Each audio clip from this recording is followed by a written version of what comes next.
This environment when you conference have will to now be work, recorded. when you have to work on a OS, right? So Linux for that.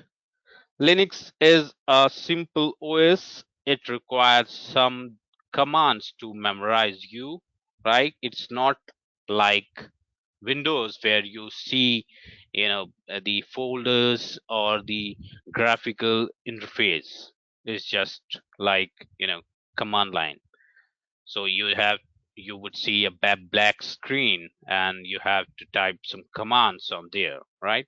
You can have Linux in graphical interface as well, but that takes very, lots of CPU memory to run. That's why people don't prefer it.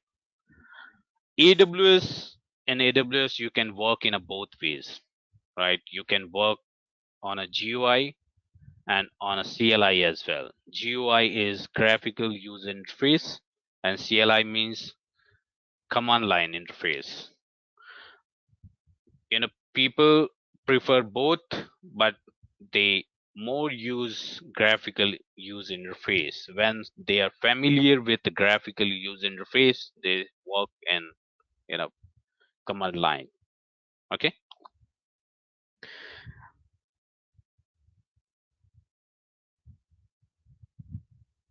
Okay. So, before starting the AWS, I would like to tell you about the cloud computing, right? Why cloud computing is so famous for nowadays. You have seen that or heard that, people are moving their data centers to the cloud. If any new company is going to build their infrastructure, they are not going to the physical data center. They are not purchasing the servers. They are going for cloud. So why the cloud is all over in the IT, or not in the only in the IT, in every, you can say every field, e-commerce field, the backend IT in a cloud, right? We use Amazon, right? Amazon is a top cloud provider. So if I take an example, like suppose you have purchased a flat or the apartment, right? The apartment have 3 rooms and you are alone. You are living in one room only, right? But you are in an apartment, so you have to pay the maintenance bill and you have to take care of your other 2 rooms as well. So it's like a burden to you, right? So what you thought, okay, I can rent those 2 rooms. Sorry. Then you got 2 tenants for that room, right? Now, what benefit you got? Those 2 tenants are paying you rent. That rent you are utilizing to giving to the maintenance, right, for the apartment. Now you don't have to manage those 2 rooms because tenants are managing that, right? Okay. After some time, they found that they want to use your, dishwasher or your television, right? Your TV. But they don't have that. They want to use yours.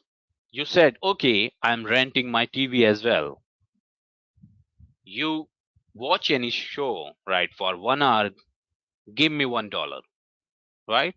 They are agreed, okay, because they don't want to purchase a TV for, seeing any news show, because maybe after some time, their show will get over and they don't want to have the TV at that time, right? Now, after some time, they want to use your kitchen as well, right? You have rented your kitchen to them as well. You are giving them your kitchen to use for 1 or 2 hours and getting $1 or $2 per hour, right? So the benefit is from the both side. What you are getting, you are not utilizing your kitchen and your utensils every 24 no, for the 24 hours, right? You may be using for 1 or 2 or 4 or 5 hours. Now if you're giving your kitchen to your tenants, they are using it and cleaning it, right? They are see their responsibility. So you're getting the benefit. You're getting the money from that. And what tenants are getting, they are using your TV, they're using your dishwasher, they're using your washing machine, and they don't have to purchase it, right? Whenever they use, they pay you. If they are not using, they are not paying you, right? So this is the basic concept of cloud computing. Amazon has very huge data centers with it. It is virtualizing the data centers and giving to the companies. Companies who can't afford the physical machines or the data centers, they are taking the services from the Amazon. Amazon is saying if you are using my server, I'm giving you $0.5 per hour or something like this. Just pay me whenever you are using it. If you are not using it, don't pay me, right? So the companies who can't afford the data centers or the physical servers, they are taking cloud or the Amazon services, right? Maybe after some time they you know I can take an example like they have started a business, and after some time they realize like that their business is not doing well. They have to ramp it down, they have to close their business, they have to look for something else.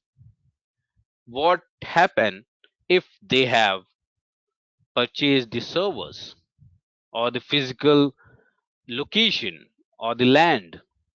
It become a liability for them. They have to use the physical machines for utilizing the cost. But if they are on a cloud, they can't they don't have to use the machine. They can simply shut it down or terminate. They don't have to pay for that service. If they are not using it, they don't have to pay. So the companies which are new to the market and the companies which required a new product to be tested or something new for the market, then they adopt cloud, right? Because there are many benefits of the cloud. What are those? We will look later, but it is beneficial for a company to have the cloud rather than going for physical servers.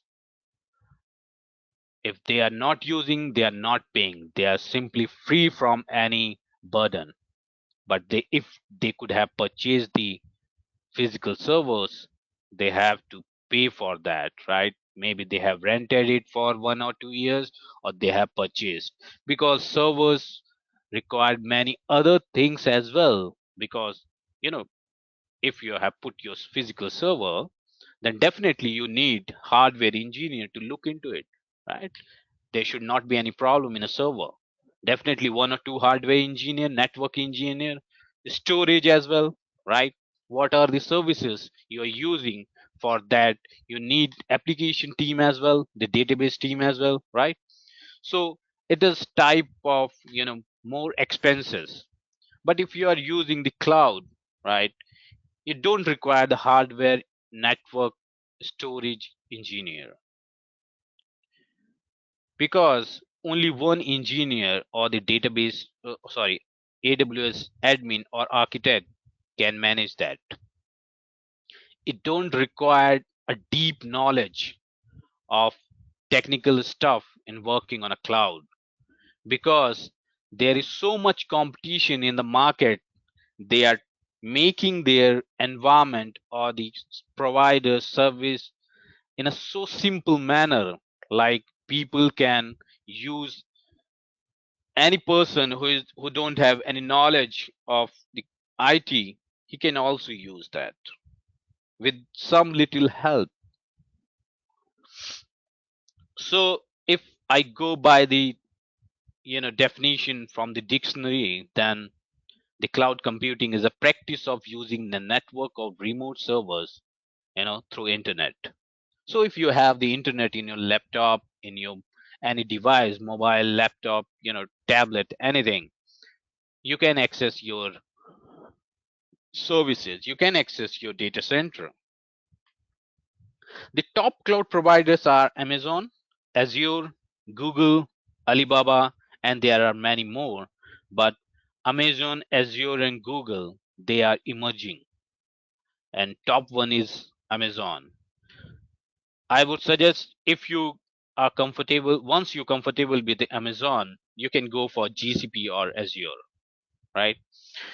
The concept of cloud is same in all, only terms and services are different. So once you understand the Amazon, you can understand the Azure, GCP, any of the cloud, because concept is definitely same of the cloud. Now how many types of cloud we have? Like, we heard about the cloud, right? Now what is this? What is private cloud, community cloud, hybrid cloud, public cloud, right? So the cloud or the service we are which is available for the public is a public cloud, like Amazon, right? Azure, GCP. Public means we are public. We can create our account in AWS and access the services. So that is public cloud. Private cloud, not for the public, specific for the organization. We cannot create cloud on that. We cannot create the account on that. You know, there are many companies which are providing private cloud for the organizations, and you know some of the organizations also have built their own cloud. It's not like they are depend on AWS or Azure only, right? Or public cloud. They can create their own cloud.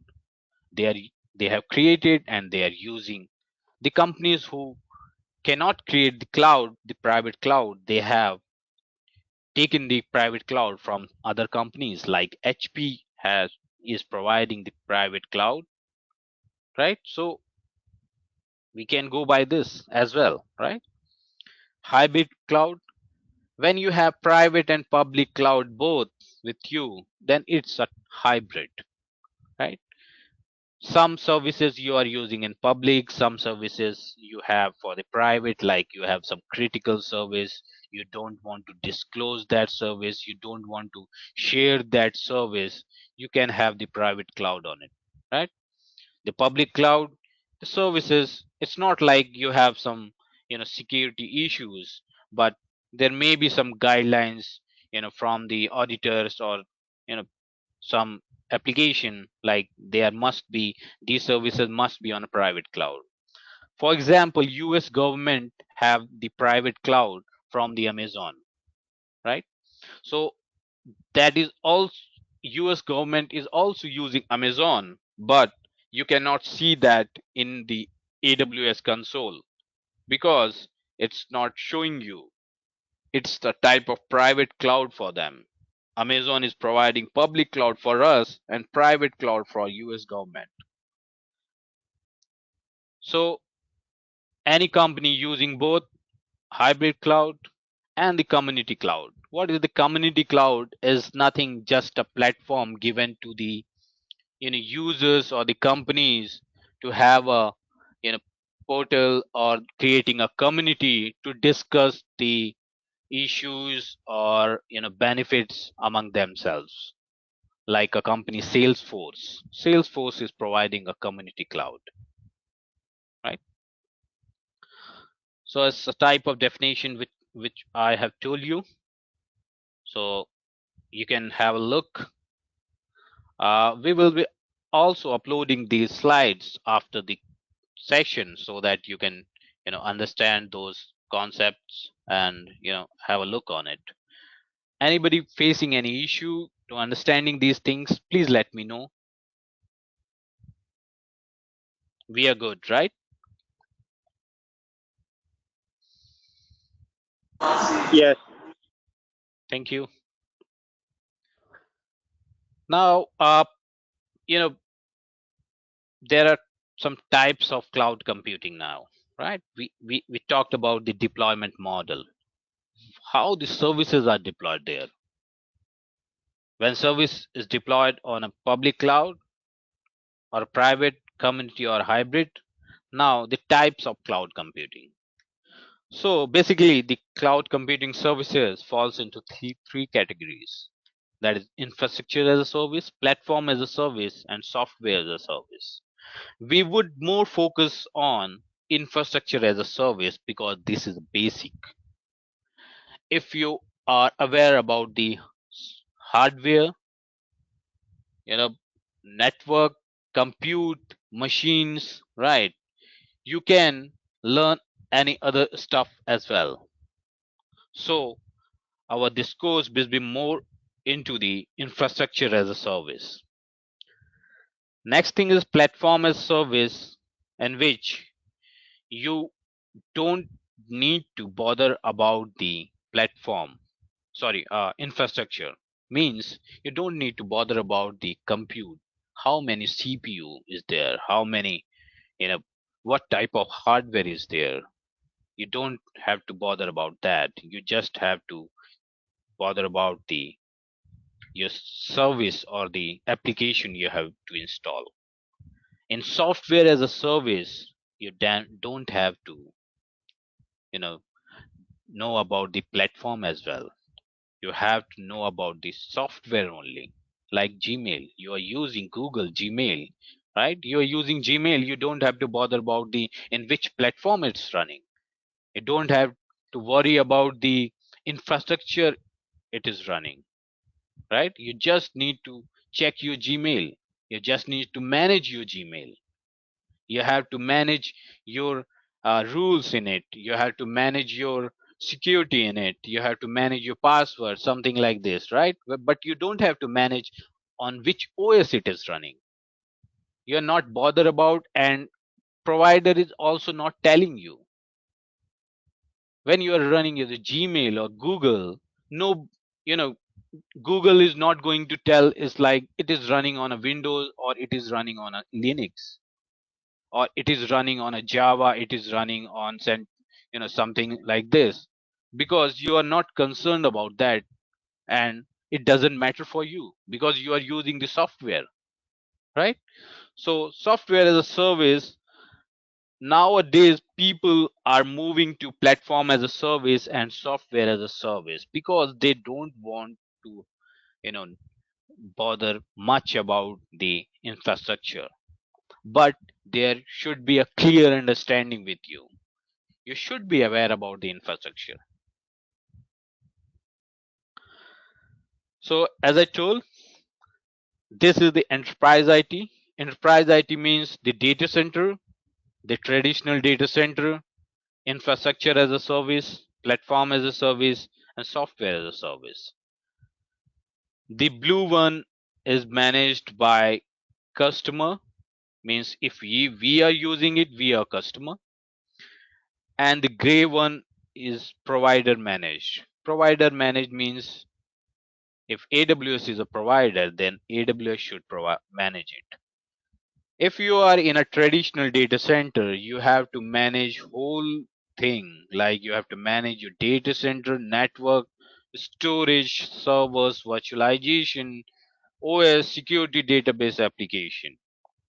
But once you get the cloud, like you get IaaS, PaaS, and SaaS, if you are taking the IaaS or the infrastructure as a service, you have to concern about only application, database, security, and OS.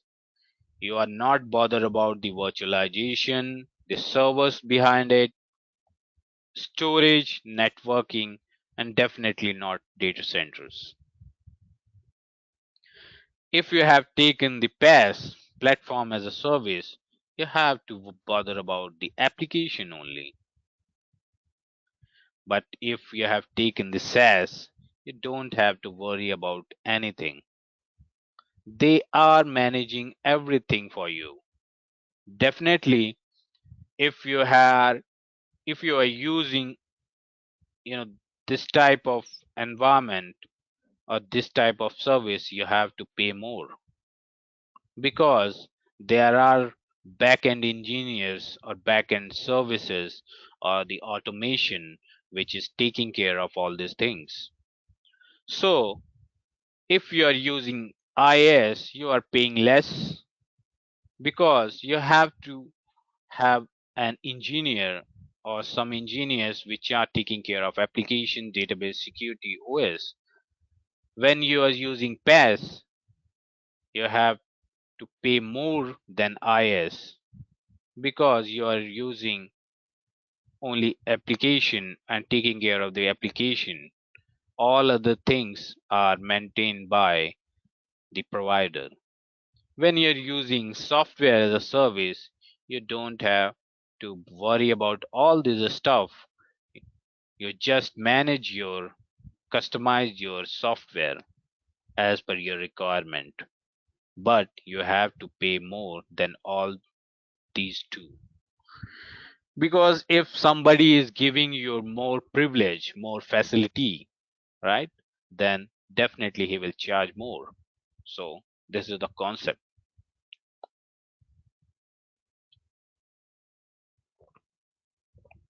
There is some example. IaaS, the example is AWS with the famous sysadmins are managing it, right?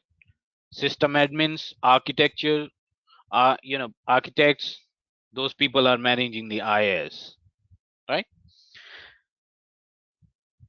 If you are taking the PaaS, platform as a service, your developers are managing it. You don't have to bother about the IaaS, so you don't have to, hire sysadmins. If you are worried about the SaaS only, you don't have to hire developers and sysadmins. You, you just end users are using it. Like we have taken the example of Gmail. When you are using Gmail, you don't require anyone, right? If you use Azure engine, app engine, and you don't have to bother about the sysadmin, you don't have to bother about the network storage. It will all managed by the AWS or the service provider.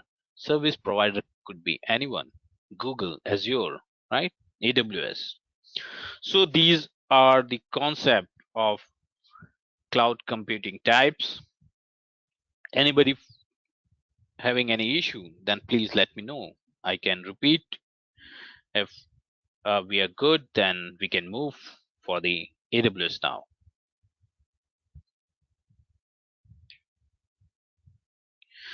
Are we good? Can I move now?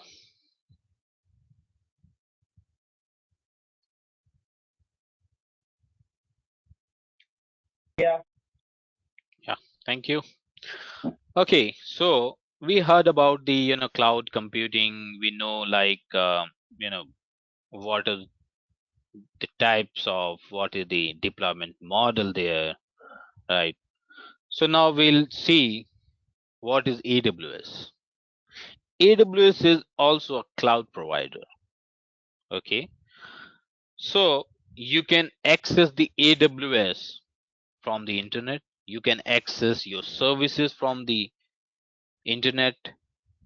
You don't have to bother about the data center as we discussed because that is the responsibility of the cloud provider. If you are using the machine on AWS, then you don't have to worry about the hardware because hardware is managed by AWS, right? And AWS is a leader in cloud computing. It was developed in 2006. In I think in 2004 it came into the market with only 3 or 4 services, right? Now AWS have around 175 plus services and they have the data centers globally. This means in any part of the globe, any part of the world, you can use the Amazon, right? I'm in India, I can use AWS. You are in US, you can use AWS. Uh, Hi guys, am I audible? Yeah, we can hear you. Yeah. Okay. So, you know, AWS is providing the services all across the globe, all across the world, right? So, if you are in Australia, you want to use AWS, definitely there are data centers in Australia, right? You can use it. It doesn't mean that if you are in Australia, you cannot use the data center of US, but it is recommended to use the data center as per your location or the data center which is nearest to your location so that there would be low latency. There should not be network issue, right? There you get a faster response. So Amazon recommend or any cloud provider recommend to use the uh, the location which is nearby you. AWS doesn't disclose its data center locations. We only know that this is the data center in Sydney, this is the data center in North Virginia. That's it.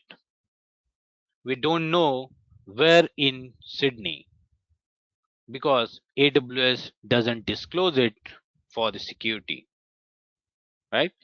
So we don't want to know about that. It doesn't matter for us because we are concerned about our services.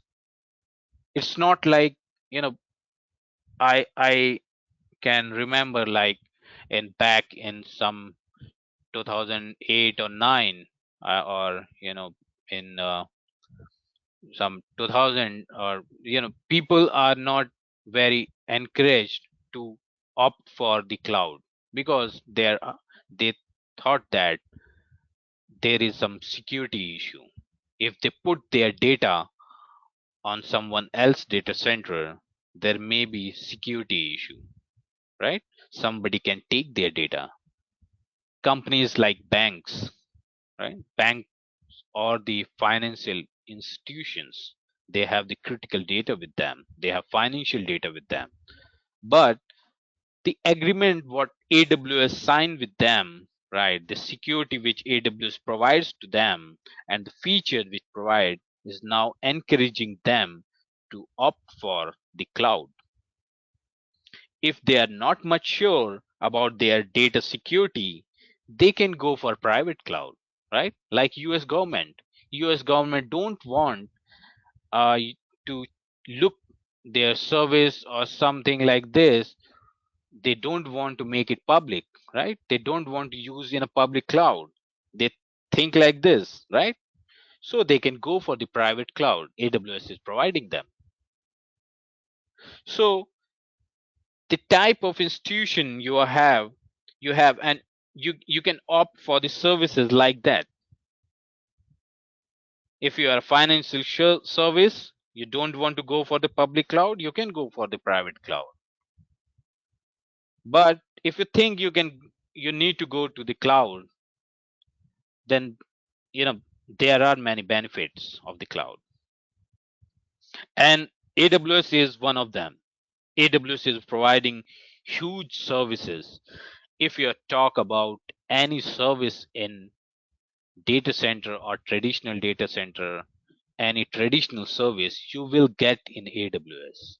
If you talk about machine learning, if you talk about IoT, if you talk about development, DevOps, anything you get in AWS.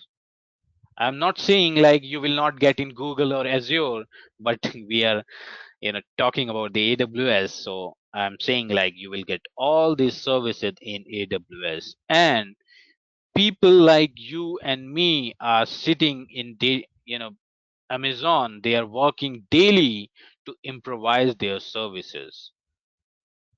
to creating more services. So the environment is very dynamic. Means if I'm telling you like this is not achievable in AWS or you cannot do this in AWS, maybe after some time, 1 or 2 week or 1 or 2 month, you can do it because you know people or the engineers, their developers are working daily on those. If you think that this could be the part of the service and it is not with it, you can go to the support, you can go to the AWS and ask them like I want this, it is not here. If they think this is a valid reason, right, and a valid feature, then definitely they will ask the engineers to work on it because nobody wants to lose the client. If you're not getting your enough services, enough facility, enough response from the AWS, you will try other. You can try Google, you can try Azure, but nobody wants to lose, right? They don't want to lose the client client trail, right? So they will work on it, or they will suggest you which could be the alternative for that. They can help you. Definitely there would be price, there would be cost because they are giving you service, right? Okay, so there are many certifications of the AWS. You maybe heard about the AWS Certified Solution Architect Associate. This course is moreover related to that. Next one is AWS Certified Developers for the developers. Then SysOps for the system operations, or we can say sysadmins. But believe me, Solution Architect Associate exam or this certificate or this course is a basic course because if you don't know about the building blocks of any service, right, then other things won't be much helpful for you. You should have no you should have the understanding of the building blocks. So Solution Architect Associate is a basic course in which you get the basic things regarding the AWS. After completing this, you can go for developer. In developer, you will learn about DevOps tools, right? In which you will learn more about the platform as a service and software as a service rather than you know infrastructure. But it is good to have the infrastructure knowledge. After that, you get professional certification. Once you clear all this associate certification, you can go to the professional certification. It is not mandatory to have the associate certification for the professional one, but it is good to have that. Then you have the specialty certifications. In the you get more advanced knowledge and your domain or your working area would be divided, right? You if you're from the networking, you can go for the associate exam. Then as you know after that architect professional, then you can go for the advanced network specialty. Or you are from the security, you want to go to the security of the cloud, you can go for the security. So there are many other certifications related to machine learning developers, IoT, which is not mentioned here, but you can definitely go for it. So the the course would be moreover related to infrastructure as a service and associate solution architect associate exam. Once you're able to understand these concepts, you can learn by your own to any other service if you want to, right? Because if you have a basic understanding, basic knowledge, then you can easily understand advanced topics. So our main focus would be more in that. Okay, so we know that the what is the cloud? Cloud is just a virtualization, right? Virtualization means they have purchased hardware, they have purchased data center, they have put a software on it to virtualize, and then after the virtualization they are giving us to use it, right? For example, if I purchase a computer, right, then I put a software on it to virtualize, and from that one computer I create four computers, and all four used by other, all four different four users. So what I have done, I have virtualized it by putting a software, you know. I created a virtual server, virtual machine, or anything, because cloud providers are virtualizing everything. They are virtualizing network, they are virtualizing desktop, they are virtualizing storage, right? They are purchasing tons of petabytes of storage, and they are giving you 10 TB if you require. They are giving you 10 GB if you are required, you know. So the software which is used for virtualization is known as hypervisor. So hypervisor is a, I can, we don't have to bother much about it. It's just a basic knowledge you should have. What is, a type of virtualization is there, right? Cloud computing is at also working on a concept of virtualization. So Amazon has a software of virtualization they have put in their data centers. They have created a small machines, small storage, and they are giving us to use it. That's it. This is just a graphic, a pictorial in representation. You have the hardware, you have the kernel and hypervisor. This is a type of virtualization software. Now you have the virtual machines all running in it, right? Now these virtual machines will be used by other users.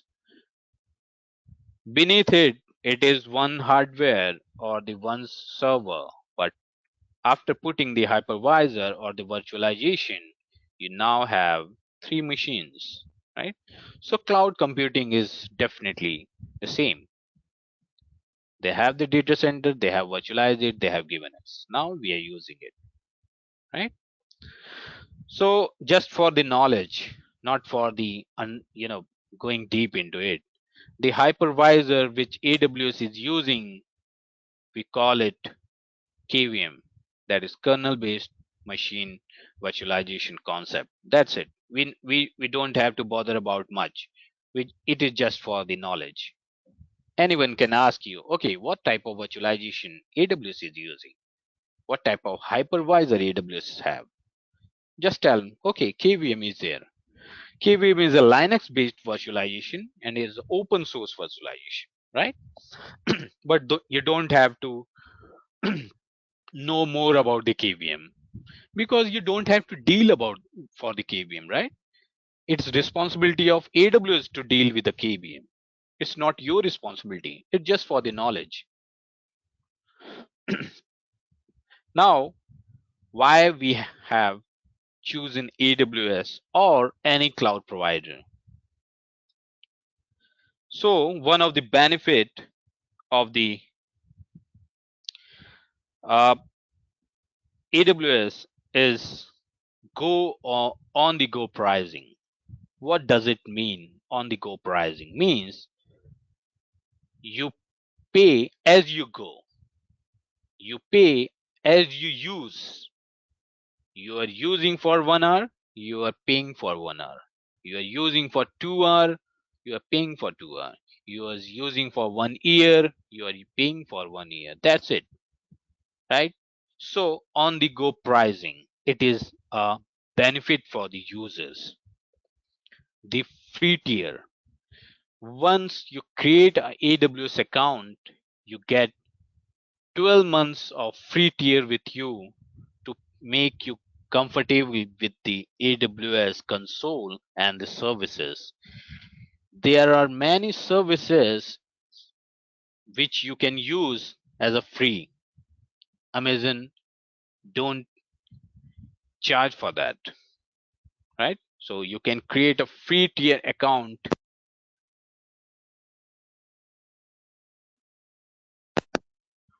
for practicing, right? You can create account, you can practice. I would recommend you to delete everything after creating or after practicing. And there are many services which are chargeable, right? You get charged for that. So before creating anything, you must be aware that whether it is free or you will get charged. You can check via AWS documentation, or when I will create, I will tell you whether it is a free or whether it is a chargeable. You should create it or not, right?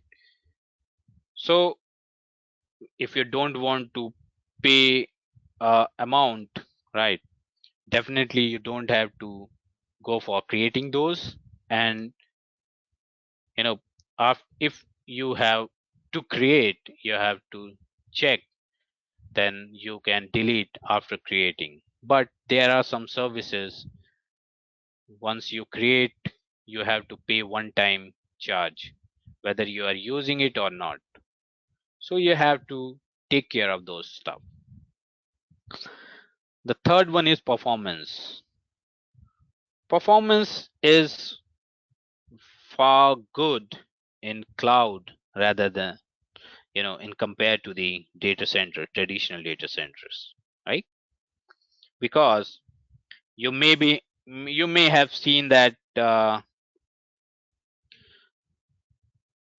can take an example, like if you are in Australia and your data center in US, you would face some issue, you know accessing, or the application in US, you are in Australia, you can get some latency in accessing any application. But the performance, type of performance which AWS is providing, is far good than those things. First, you can create your data center in your nearby location. That is also a solution for the latency. Else, you can use any some there are some services in AWS which can minimize the latency, which can minimize the network, you know, uh, IOPS or throughput. Next one is deployment speed. You get a very much fast deployment speed. Like if I take an example, like you have to create a server. Now it will take hardly 1 minute or less than 1 minute to create a server. But if you go for the traditional data center, then it will take a month for you to get a server, right?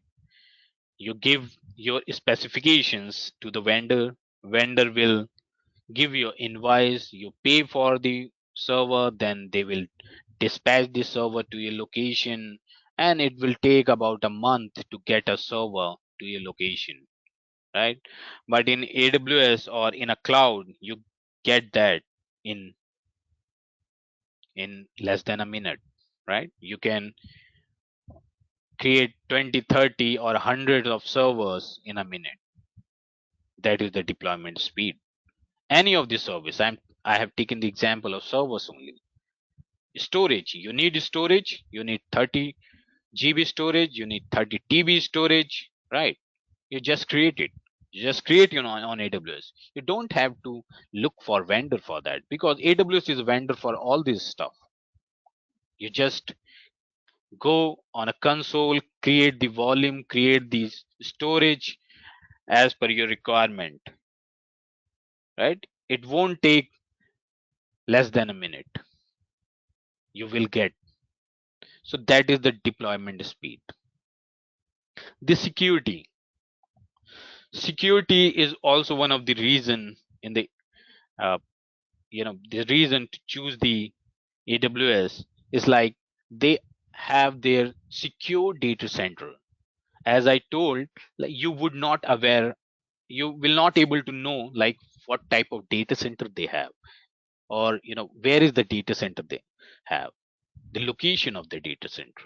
You just know about the name, like it is in Sydney or it is in North Virginia. Where in North Virginia, it is completely not in any documentation. It is only with the AWS. It is not disclosed to the public. So it is the type of security you are getting here. And the flexibility means, you know if I take an example of a server running with 2 CPU and 4 GB RAM, after a minute of launching it, I thought, I think like, okay, I don't need 2 CPU, I need 4 CPU. So less than a minute, I can get 4 CPU. So the type of flexibility AWS is providing is also an encouraging reason to choosing that. You don't have to worry about the two more CPU. You don't have to go for the vendor. You don't have to go for the invoice, money, something like this to have that, right?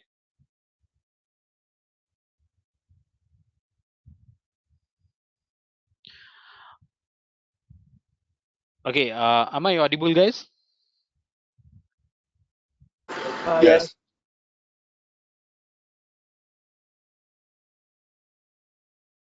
Okay, Can thank you you. talk about performance again? Sure. The performance, I mean, uh, you know, uh, if I take an example of a server, right? So that server is, you don't have to worry about the type of server, or you have heard about the AMD processor, you have heard about the Intel processor server is having, right? So you don't have to worry about the processor type there. You just have to worry about the performance. If you think like the performance of the server is not as per your requirement, so what you can do is like you can go for another server, another type of server. There are huge number of lists in AWS where you can opt the servers as per your requirement. So the performance which you need is given by the AWS. Okay. So the I can say that the performance of, not the server performance of anything, performance of storage, right? You have put the hard disk in your server and you are not getting the required performance, you can increase the IOPS. You can increase the IOPS in your storage as per your requirement. So you will get the performance as per your requirement in the cloud. Hope that will help. Yeah, thank you. Appreciate it. Thank you. Thank you. Okay, so this is the basic of AWS, just understanding on AWS. Uh, Anybody having any concern, any issue, then please let me know. We can repeat that topic. We can repeat that thing.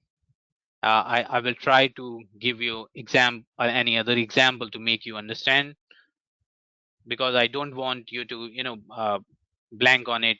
Like, you can say what you feel.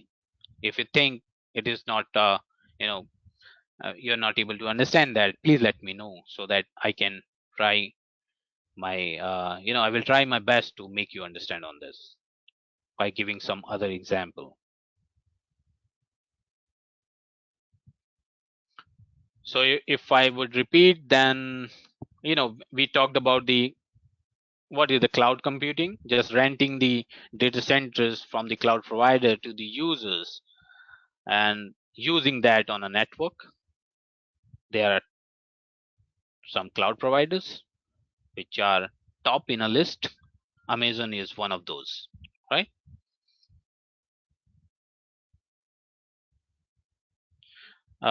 Deployment models we talked: hybrid, public, community, private, right? Public is we are using, which we can use. Private, we can create by ourselves for the organization, or public providers also provide private cloud. Hybrid, when we are using both. Community cloud is just giving a platform to, you know, create online communities where you can discuss with other customers, partners, employees.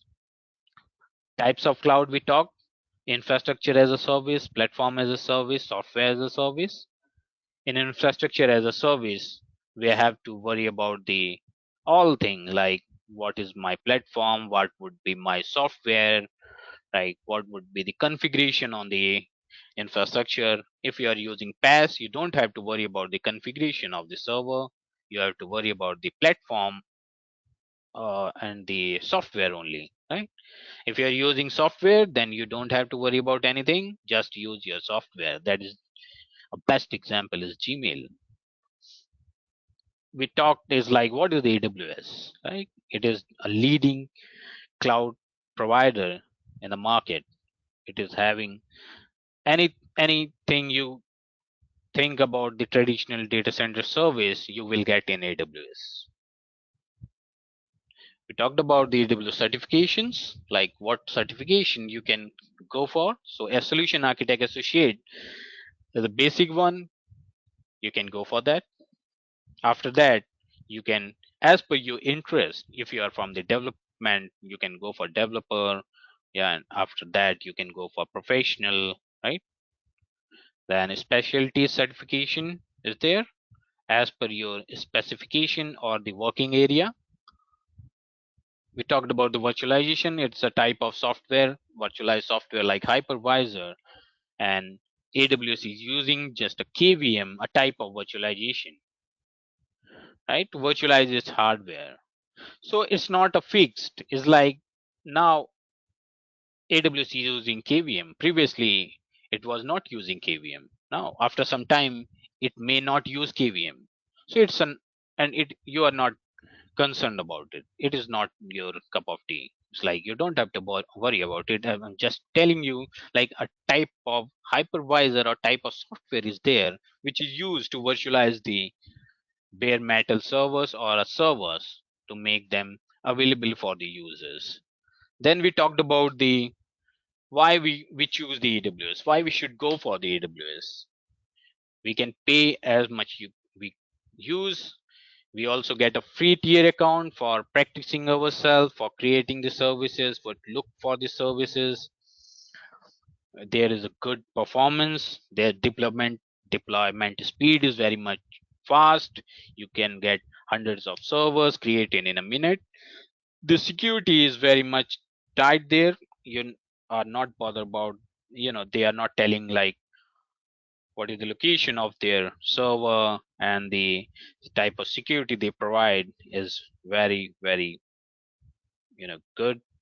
The flexibility you get, the you want to change anything after creating, you can change. You can edit any service. If you think that is not as per the requirement, definitely you can change that. The type of flexibility you are also getting in AWS. So these are the benefit of the AWS. Once we able to, once we learn about those services, we able to understand all these things. We, in every service, we talk like what would the price, you know how fast it is performance, how fast we can deploy it, and how flexible we are to change anything on it, right? So we can see all these reasons in AWS uh, to go for that. Anybody having any issue, and any, you know anything you want to make me repeat, please let me know. So I have a question.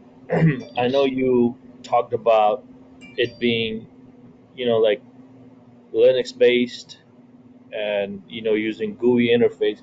So my main question is, will we be using Linux as part of our job on daily basis? Like we have to know a certain extent of Linux, or like how would that work as far as like a coding language goes? Yeah. So, Bob, for this, you you have to know about the AWS if you are going for the architect role, right? Because if you are a because I have seen in my organization or many organization like engineer is responsible for AWS as well as OS, right? But if you are going for an organization in which you are responsible only for the cloud or the AWS, you don't have to worry about the OS. But it is good to have the knowledge of OS, because what happens if you are engineer or a Linux engineer comes to you and says that, okay, give me 10 GB of disk, right? You just create a disk or the volume and attach to the server. It may be possible like engineer is not able to you know check or mount that disk in OS. But if you have the OS knowledge, you can tell him. Or if your role, the expectation from your role is to manage OS as well with AWS, then it is beneficial for you. So for the AWS, you don't require the Linux knowledge, but for the for your role, if you because if you know a OS, a OS as well with your cloud, like from with the AWS, definitely it is helpful for you, because a- I am having knowledge on AWS and Linux. So whenever there are issue, because many applications are nowadays using Linux, right? I'm not saying that Microsoft or the Windows is not in a uh, very much demand, but the critical applications I have seen, and they are using much Linux. So if you know the Linux, you have some more scope of working, more scope of getting your job stable, getting your role stable. So if you know the AWS with any one OS like Windows or Linux, you know that it is beneficial for you. While Linux is some like difficult to learn because it is more over the command line, but Windows is easy to understand because of the interface, because of the graphical interface, right? But in cloud, you don't require much knowledge on Linux, because when cloud comes, you get rid of all hardware related issues. When I was in a traditional data center and working on Linux system, I was having 90% issues related to hardware only, and only 10% issues related to user or software, right? When cloud comes, those 90% issues vanish. Now you have only those 10% issues to work. So it is very less topics in Linux and very less content in Linux to learn. So it is, I can say, better to have the knowledge of Linux as well, because if you know about any scripting language like Python, Ruby, you can create any script. You can create script and run on a Lambda. Lambda is type of service on AWS, but you can learn that on Linux as well. Most of the organization have their deployment servers as a Linux. I'm working in an environment, my deployment server is a Linux. So I'm comfortable working in that because I know Linux, right? So if you'll know Linux, you won't face any issue in working in development or the DevOps environment. So definitely it will be beneficial for you. I hope this clears, or I didn't answer your question. No, no, no, that answers. That's pretty good. So it's pretty much a SQL then. If you're saying command lines, we're just using Linux database, right? Linux as a platform, but we're using SQL commands, right? Yeah, I cannot say there is a SQL command because SQL command is related to SQL database. But yes, Linux commands, I can say, Linux commands. For copying anything, you just know it's not like right click, copy, and right click paste, right? It's like CP. CP command is there. CP, file name, in which location? Source, destination.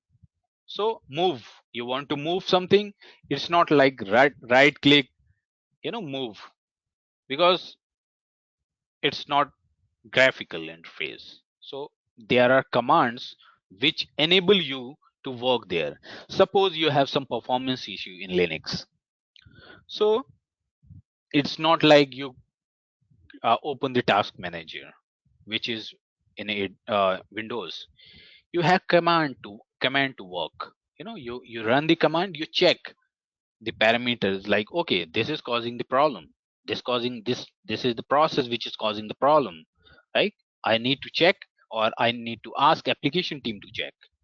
So this type of things you may need in Linux to work. One So question: in Will you also be teaching basic Linux command like cp, move, create files? exactly Okay. right, so I would be teaching you all which is related to the AWS, right? Because you are not you are not going to be a Linux administrator or a Linux engineer for the physical servers. You would be you may be Linux engineer for the cloud servers. So the type of knowledge you require to work on a cloud server, right? That type of knowledge you should have, and that type of things we will be teaching. Like, we'll teach you commands, like how you can work, how you can copy paste something like this, what command you run to check the processes, so that you aware, like, okay, what is the process consuming high CPU, right? You should know how to check the CPU memory on the server. You should know, right? uh, what are the users logged in, how to create the user. If somebody else wants to log into the machine, how you can create the user for him, how you can change the password for him. So these are the basic things. You don't have to worry about the hardware here, you don't have to check the hardware, because it's a responsibility of AWS, it's a responsibility of cloud provider. So we would be teaching you on the concepts on, and it is moreover related to the working on a cloud for a Linux administrator rather than working on a physical machines. And believe me, you won't face any issue, because there would be some commands you have to memorize that, definitely. Because it's not like commands are absurd, right? There would be some logic. CP command means copy, move commands MV, right? Delete command, remove RM, right? Something like this. So you would able to memorize them easily as well. There won't be much commands, so I will tell you only the commands which are mostly used, mostly required. Because if you want to do anything on a Linux, you can go to the Google and search for the command. You want to do something, you just type on Google, get the command, type it, right, on a server. But there there are many commands which you don't use regularly. I would be telling you commands which you use regularly, which you use widely, right? So that you should memorize that. And also, AWS CLI, the AWS command line interface, is also required some like command line knowledge, or command line, I can say a Linux, if it is a better in Linux. You can install the command line on Windows as well, but believe me, it is far easy to install on a Linux and work on a Linux. So with the help of some basic scripting knowledge or basic scripting and with AWS command line interface, you can automate things, right? You want to have a report for your manager or the client for all these running servers in your environment, right? You can create a small script having the AWS CLI command with Linux command. That would be helpful, right? That would be helpful to know you the user, like what are or the customer, what are the servers running. So eventually when we move forward, I would be telling these things to you, right? So what are the automation things I have applied in my environment and there is requirement to apply? I would be providing you scripts as well so that you can, install in your environment or you can use in your environment, right?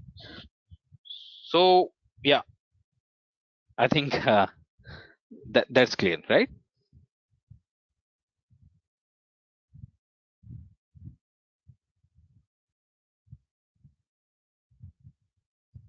Yes, still with me. Thank you. Okay. So anybody having any question? Anything else? Nope.